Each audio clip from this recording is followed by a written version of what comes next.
Why do you feel totally relaxed around some people, but completely awkward around others? It's not the people. It's not even you. It's a specific thing happening in your brain that you've never been taught to spot. And here's what's wild. You're doing it on purpose without even knowing it. Right now, in every awkward interaction you have, you're following script. A mental script that guarantees you'll feel like crap. But nobody ever showed you the script, so you think it's just who you are. It's not. Let me show you exactly what's happening. Look, here's what's happening in your life right now. You avoid conversations. You rehearse what you're going to say. You replay interactions later and cringe.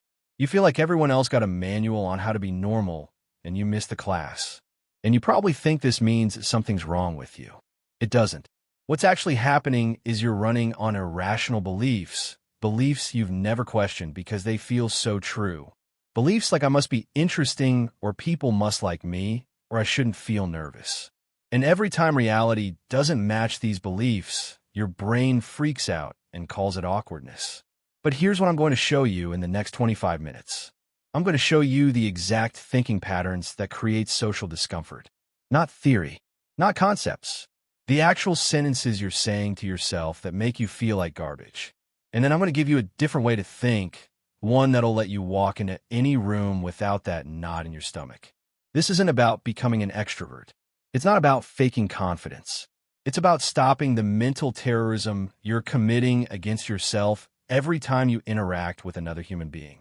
Because once you stop demanding that social situations must go a certain way, the awkwardness doesn't have anything to feed on anymore.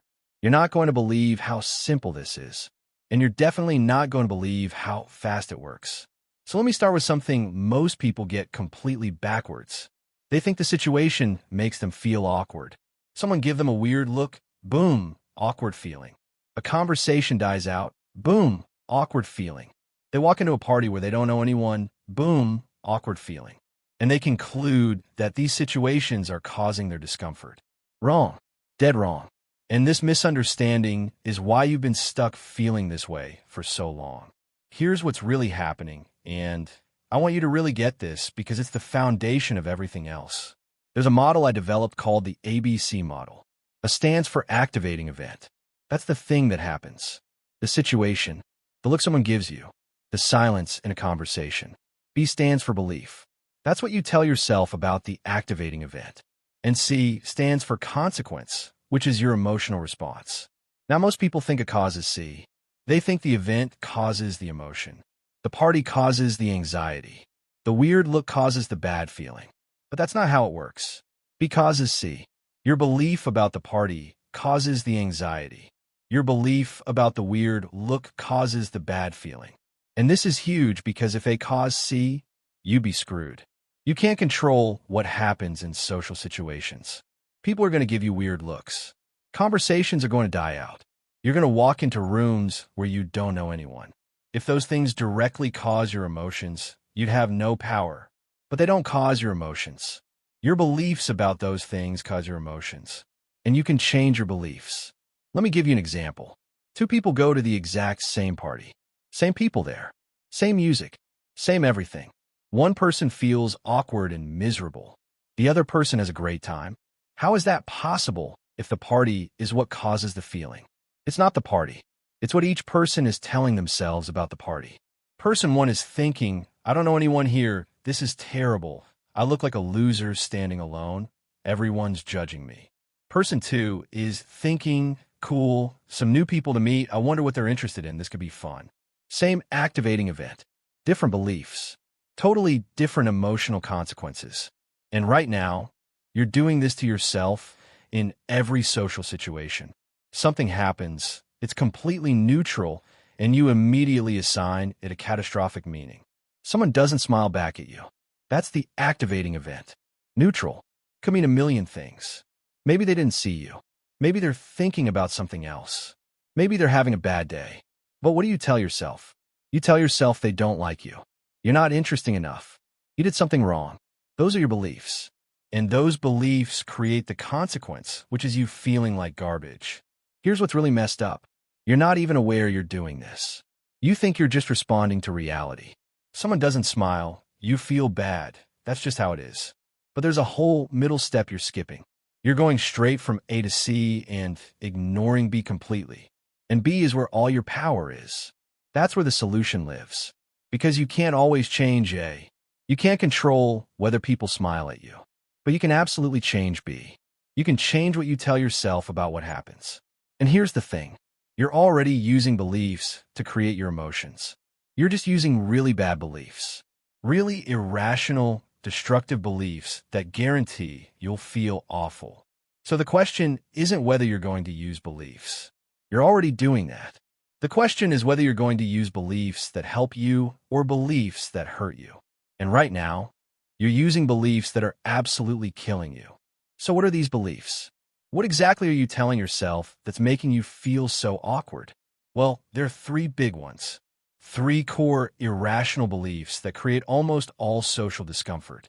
And once you spot them in your own thinking, once you really see them, they start to lose their power. So let me walk you through them. The first one is this. I must be approved of by everyone. You walk into a room thinking everyone needs to like you. Not wants to, needs to. And when someone seems unimpressed or uninterested, you catastrophize. You turn it into this massive disaster. But here's reality. Some people aren't going to like you. Some people aren't going to care about you. Some people are actively going to dislike you. And you know what? That's completely fine. You don't need universal approval to be okay. You just think you do. That belief is what's killing you, not the actual disapproval. Think about this for a second. Do you like everyone you meet? Of course not. Some people bore you. Some people annoy you. Some people you just don't click with. And when you don't like someone, does that mean they're a terrible person? No, it just means you're not into them. But when someone doesn't like you, you turn it into evidence that you're defective. Why? Why the double standard? Other people are allowed to have preferences, but when they don't prefer you, suddenly it's a catastrophe? Here's what this belief really is. It's you demanding that reality work a certain way. You're demanding that every person you encounter must find you appealing. But where is that written? Where's the law of the universe that says everyone has to like you? It doesn't exist. You made it up, and then you suffer when reality doesn't follow your made-up rule. That's what's happening. You're not suffering because people don't like you. You're suffering because you're demanding they must, and reality is saying no. And here's the kicker. When you walk around needing everyone's approval, you become less likable. You become needy. You become fake. You're so busy trying to figure out what everyone wants to hear that you don't say what you actually think. You don't show who you actually are. And people feel that. They feel the desperation. They feel the phoniness. So this belief doesn't just make you miserable. It actually creates the outcome you're afraid of. The second irrational belief is this. I must perform perfectly or I'm a failure. You think you need to say the right thing every time. Have a smooth comeback. Never stumble over your words. Never have an awkward pause. And when you don't, when you say something clumsy or have a brain fart or misread a situation, you declare yourself inadequate. You globalize one mistake into your entire identity. But perfect social performance is impossible. It doesn't exist. You're going to say dumb things. You're going to have awkward pauses. You're going to misread people. Everyone does. The difference is most people don't turn those moments into evidence of their worthlessness. You know what perfect people are? Dead people. Or fictional characters. Real humans mess up constantly. We say things that don't land. We tell stories that bore people. We make bad jokes. We interrupt by accident. We forget names. This is just being human. But you've decided that making these normal human mistakes means you're failing. And that belief is torture. Because you can never meet that standard. Never. So you're constantly falling short of an impossible demand you've placed on yourself. And then you're beating yourself up for it. And here's what really gets me. You're not even holding other people to this standard. When someone else says something awkward, do you think they're a failure? Probably not. You probably barely notice, or you think it's kind of endearing. But when you do it, it's the end of the world. Again, the double standard. Other people are allowed to be imperfect humans. But you must be flawless or you're garbage. Do you see how crazy that is? This belief also makes you hypervigilant. You're monitoring every word that comes out of your mouth, every expression on your face, every movement of your body. You're watching yourself like a hawk, trying to catch mistakes before they happen. And that's exhausting. Plus, it makes you worse at conversations because you're not actually present. You're not listening to the other person. You're running this internal quality control system, judging everything you're about to say, and by the time you decide it's good enough, the moment's passed. So this belief doesn't just make you anxious. It makes you actually perform worse. The third irrational belief, and this one's sneaky, is this. Feeling uncomfortable is awful and unbearable. You feel a little nervous or uncertain, and your brain goes into emergency mode. Oh my God, this is terrible. I can't stand this. I need to escape right now. But discomfort isn't awful. It's just uncomfortable. There's a huge difference. Awful means catastrophic. Unbearable, the worst thing that could happen. Uncomfortable means I don't prefer this feeling, but I'm fine. You can absolutely stand discomfort. You've stood much worse. You've had physical pain, illness, heartbreak, loss. You've survived all of it. But you've convinced yourself that feeling socially uneasy is something you can't handle. This belief is what makes you avoid social situations. Because if uncomfortable feelings are unbearable, then you need to avoid anything that might create them. So you cancel plans. You don't go to parties. You don't reach out to people. You stay home where it's safe. And in a short term, that feels like relief. You avoided the terrible, unbearable feeling. But in the long term, it's destroying your life. Because you're not actually incapable of handling discomfort. You're just telling yourself you are. And every time you avoid, you reinforce that lie. Here's the truth. Discomfort is just information. It's your body saying something's unfamiliar or uncertain. That's it. It's not danger. It's not catastrophe. It's just a sensation. And you can feel that sensation and keep going. You could be nervous and still talk to someone. You could be uncertain and still stay at the party. The feeling doesn't have to control your behavior. But when you believe it's awful and unbearable, it does control you. Because you'll do anything to avoid something awful and unbearable. And usually, all three of these beliefs are running at the same time. You walk into a social situation demanding that everyone approve of you, demanding that you perform perfectly, and demanding that you feel comfortable the whole time. And reality provides none of that. Some people don't approve. You don't perform perfectly. You feel uncomfortable. So you feel like you're failing on all three counts. But the failure isn't real. It's just the gap between your irrational demands and actual life. You're measuring yourself against standards that don't make sense, and then you're suffering when you don't meet them. So now you might be thinking, okay, I see these beliefs in myself. I recognize them. But what do I do about it? How do I actually change the way I think? And that's exactly what I want to show you now. Because it's not enough to just identify irrational beliefs. You have to actively dispute them. You have to challenge them. You have to cross-examine them like a lawyer questioning a lying witness. And there's a specific process for doing this that works incredibly fast once you learn it. The first question you ask is, where's the evidence? When your brain says everyone thinks I'm boring, you stop and ask, where's the evidence for that? Did they say it? Did they fall asleep while I was talking? Did they literally tell me I'm boring? Usually, there's zero evidence. You just assumed it. Someone looked at their phone, and you decided that means they think you're boring. But that's not evidence. That's you making up a story. And once you start demanding evidence for your catastrophic thoughts, most of them collapse immediately because they're based on nothing. Let's say you're at a gathering and you tell a story and a couple people don't laugh. Your brain immediately goes, that story bombed. Everyone thinks I'm not funny. I shouldn't have said that. Okay, where's the evidence? Did everyone not laugh? Or just a couple people? Maybe those people didn't get the reference. Maybe they were distracted. Maybe they don't laugh easily. And did anyone say you're not funny? Did anyone look disgusted? Or are you just interpreting their neutral faces as judgment? When you actually look for evidence, you usually find you're convicting yourself based on absolutely nothing. The second question is, where's the logic? Let's say someone didn't laugh at your joke. Your brain concludes, I'm socially incompetent. Where's the logic in that? One joke not landing means you can never interact with humans successfully? That's absurd, but you believe it in the moment. You take one small thing and you globalize it into your entire identity. That's called overgeneralization, and it's completely illogical. One instance doesn't prove a universal truth. Even if 10 jokes don't land, that doesn't mean you're socially incompetent. It means 10 jokes didn't land. That's it. Or here's another one. You walk into a room and nobody immediately talks to you. Your brain says, nobody wants to talk to me. I shouldn't be here. Where's the logic?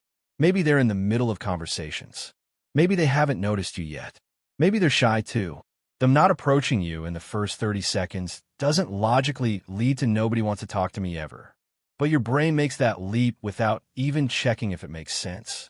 Start catching these logical gaps. Most of your awkward conclusions don't actually follow from the evidence. The third question is this helpful? Even if a thought were true, and it usually isn't, but even if it were, is it helping you? Is telling yourself, I always mess up conversations, making you better at conversations? No, it's making you anxious, which makes you mess up more. It's making you self-conscious, which makes you less present.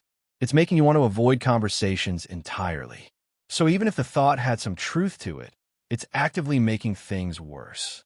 Your irrational beliefs aren't just false. They're destructive. They're creating the exact outcomes you're afraid of. Think about it.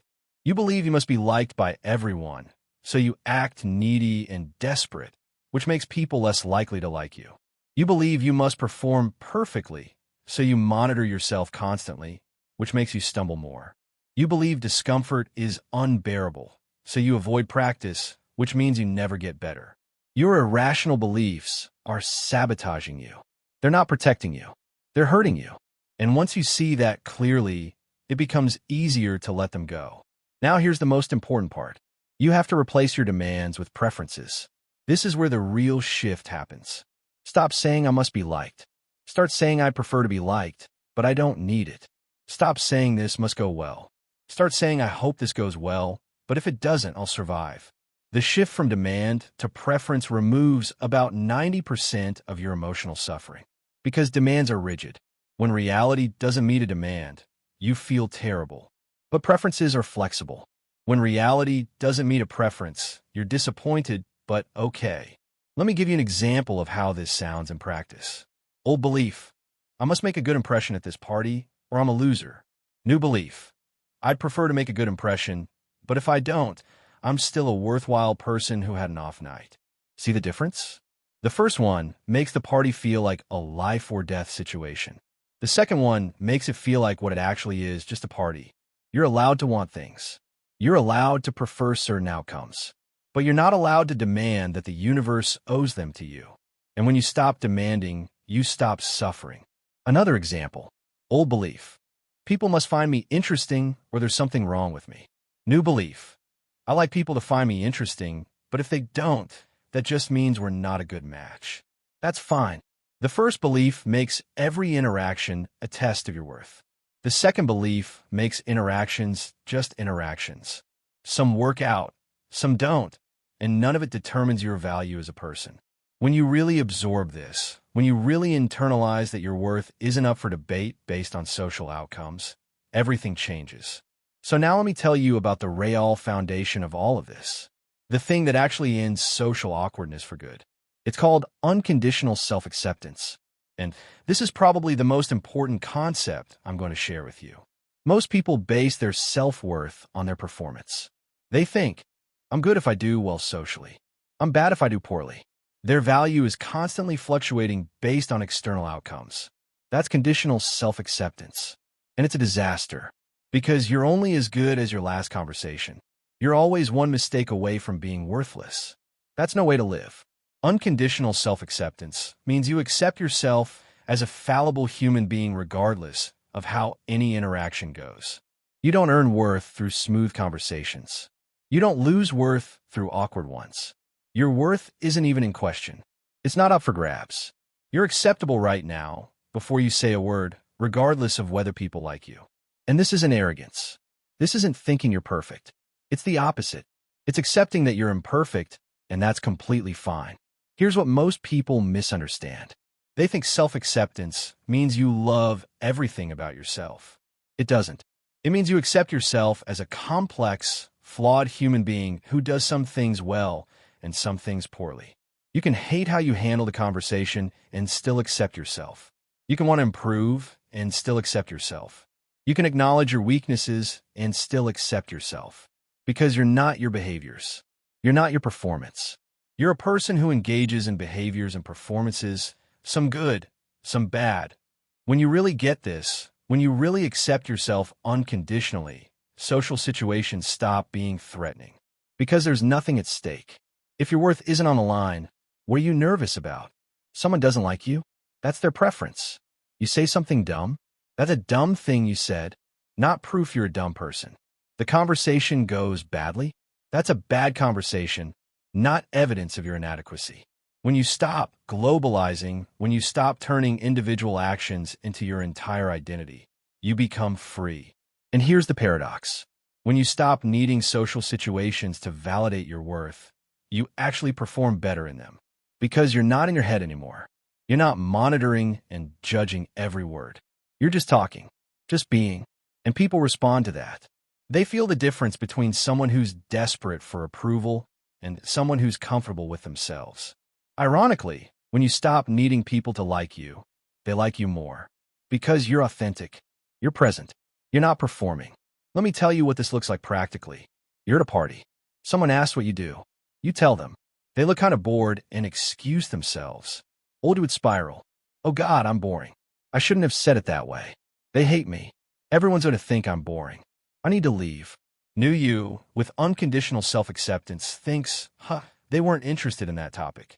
That's fine. Not everyone's going to find me fascinating. I'm still okay. And you move on. You talk to someone else. You don't internalize their disinterest as evidence of your worthlessness. Because your worth isn't based on whether one person finds your job interesting. Or here's another one. You're talking to someone and you completely blank on what you were saying. Just total brain fart. Old you would be mortified. Everyone saw that. They think I'm an idiot. I'm so awkward. Why do I always do this? New you laughs it off. Wow. Totally lost my train of thought. Happens. And the other person probably laughs too, because it happens to everyone. You don't turn it into catastrophe. You don't let it mean anything about your fundamental okayness. It's just a thing that happened. And you move past it. This is what changes. You stop keeping score.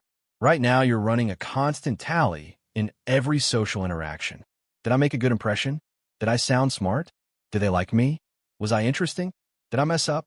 Every interaction is a test you're grading yourself on. And that's exhausting.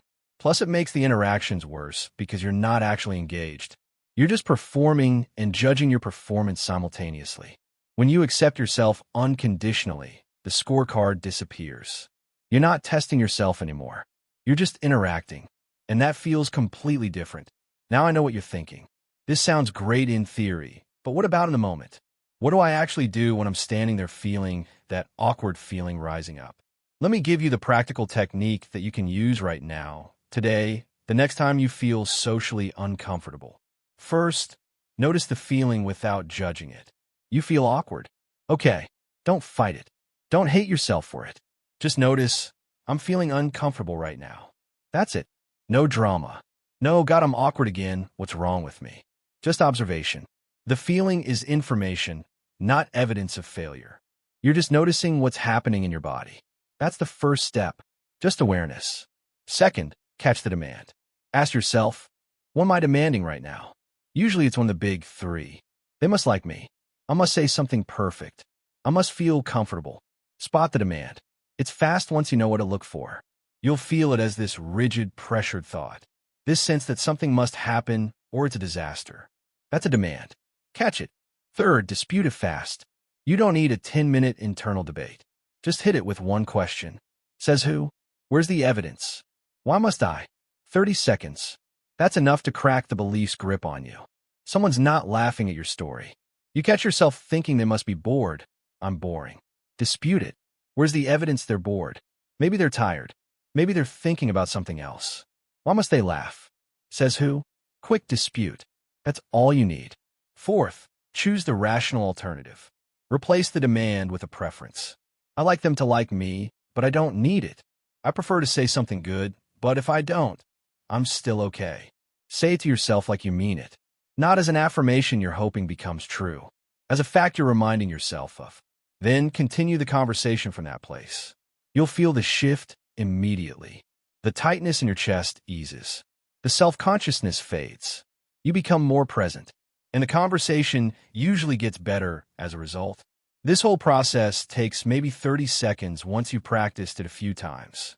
Feel it, catch the demand, dispute it, replace it. And you can do this in real time while you're talking to someone. It becomes automatic. You feel awkwardness starting, you catch the irrational belief causing it. You dispute and replace, and you keep going. It doesn't pull you out of the interaction. It actually puts you more into it because you're not tangled up in your catastrophic thoughts anymore. And here's what nobody tells you about this process. It doesn't just fix your awkwardness. It changes how you see yourself and other people completely. When you stop believing that your worth depends on social performance, you stop seeing social interactions as threats. They become opportunities, chances to connect, learn, share, laugh. Not tests you have to pass. When you stop demanding that people must like you, you start actually seeing them as individuals with their own preferences and quirks, not as judges evaluating you.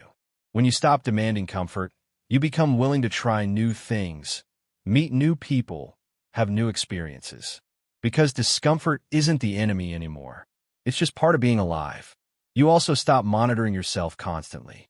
Right now, you're watching yourself in every interaction. How am I coming across? Am I being weird? Do they like me? Is my body language okay? Am I talking too much? Not enough. It's like you're living in third person, watching yourself perform. It's exhausting, and it makes genuine connection impossible because you're not actually there. You're observing yourself being there. When you accept yourself unconditionally and stop demanding certain outcomes, that self-monitoring disappears. You're just present, just talking, just existing, and the relief is incredible. You also start seeing other people clearly for the first time. When you're not obsessed with your own performance, you can actually notice what they're saying, what they care about, what they're feeling. You become genuinely interested instead of performing interest while internally panicking about whether you're doing it right. And people feel this. They feel when someone's actually listening versus when someone's just waiting for their turn to talk while monitoring their own anxiety. Real listening is rare. And when you can finally do it, because you're not trapped in your own head, people appreciate it. They open up. They connect with you. Not because you got better at faking interest, because you actually became interested. And rejection stops meaning anything. Someone doesn't want to talk to you? Fine. Someone thinks you're boring? Their opinion. Someone ignores you? Okay. None of it threatens you because your worth isn't tied to their response. You can handle any social outcome because no outcome determines your value. This is real confidence, not fake confidence, not pretend confidence. Real confidence, which is just the absence of needing things to go a certain way. You're confident because you know you'll be okay regardless. That's the only real confidence that exists. Everything else is just people pretending and hoping nobody notices. I see this all the time. People who transform themselves not by becoming more outgoing or charming or witty, but by stopping the internal war they were waging against themselves. They stopped demanding perfection. They stopped needing universal approval. They stopped treating discomfort like it was unbearable. And suddenly they could be in social situations without that constant background terror. Not because the situations changed, because their beliefs about the situations changed. I had a client once who was so socially anxious he'd have panic attacks before going to parties. He'd avoid them for months, then force himself to go, then spend the whole time in agony, then leave early and feel like a failure. Classic pattern. And we worked through this exact process. We identified his demands. He must be liked by everyone. He must say interesting things. He must feel comfortable. All irrational. We disputed them. Where's the evidence everyone must like you? Where's the law that says you must always be interesting? Why must you feel comfortable? He couldn't answer these questions. The beliefs fell apart under examination. Then we replaced them. I prefer people to like me, but I don't need it. I like to be interesting, but if I'm not, I'm still acceptable. I prefer to feel comfortable, but I can handle discomfort. And he practiced this. Every time he felt the anxiety rising, he'd catch the demand, dispute it, replace it. And within a month, he was going to parties and actually enjoying himself. Not because he became a different person, Because he stopped terrorizing himself with irrational demands. Same guy, different beliefs, completely different experience. That's what I'm offering you. Not a personality transplant, not a course on how to be charming, just a different way of thinking that stops creating the awkwardness in the first place. Because once you see that your thoughts create your feelings, and once you see that most of your thoughts are irrational demands that don't make sense, you can choose different thoughts. Rational thoughts, flexible thoughts, thoughts that allow you to be a flawed human being in a world of other flawed human beings without making it mean anything catastrophic. Look, here's what we just covered. Your awkwardness isn't a personality flaw. It's not who you are. It's the result of 3 irrational beliefs you keep running. That you must be approved of by everyone. That you must perform perfectly. And that discomfort is unbearable. These beliefs turn neutral social situations into threats. They make you monitor yourself constantly. They make every interaction feel like a test you're failing. But you learn the ABC model today. You learn that it's not what happens. It's what you tell yourself about what happens. You learn to spot your demands and turn them into preferences. You learned unconditional self-acceptance, which means your worth isn't up for grabs based on how conversations go. And you learned the in-the-moment technique. Notice the feeling, catch the demand, dispute it fast, choose the rational replacement. This isn't theory. This is the exact process that frees you from social anxiety. And it works as fast as you're willing to practice it. I've seen people change in days once they really get this. Not because I gave them some magic cure, because they stopped believing the nonsense that was making them miserable. That's all this is. Stopping the nonsense. And the nonsense is your own irrational beliefs, not reality. So here's my challenge to you.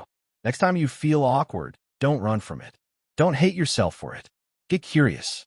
Ask yourself, what am I demanding right now? What am I telling myself must happen? Catch that demand, dispute it, and watch how fast the awkwardness loses its grip. You're not broken. You never were. You were just believing some really dumb thoughts. And now you know better. Now, if you found this helpful, you need to watch what I'm putting up next. Because there's another lie you're probably believing that's even more destructive than the ones we covered today. It's the belief that your past determines your future. That because you've always been awkward, you'll always be awkward. That's complete garbage. And I'm going to prove it to you by showing you exactly how people change their personality in as little as 30 days when they stop believing that nonsense. The video's called You're Not Stuck. You're just believing you are. Click it right now. Because if you think today was useful, what you're about to learn next is going to completely change how you see yourself. I'll see you there.